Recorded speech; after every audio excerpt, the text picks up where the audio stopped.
Göy üzünə baxaq bir an, nur saçır ulduzlar.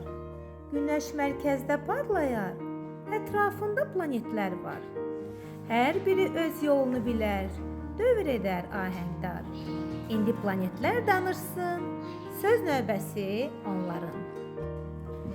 Mən günəşəm, nur saçaram, isti verib yer baçaram. Alnınıza gecə olaram, kosmosu işıqlandıram.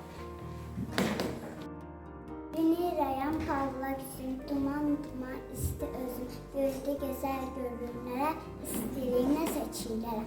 Bilirəm, həyat məndə var, su, hava, canlar var. İnsan görər quşlar uçan, mənim üstündə dünya var. Varsam mən, qırmızıyam, uzaqlardan baxıram, bəlkə bir gün həyat olar. Ümidlə gözləyirəm, dayanıram. Sırtımla mən halqalarım çox parlaq, bir dədə kananaram, göz oxşayan planetamla. Yükültəm çox böyük, hamısında eli güclü fırtınalar içində var, kosmosdan xarqa. Ulan yana ayıq, kosmosdan haqqı bir fen sakit fırlanır, fərdə dursundan seçir.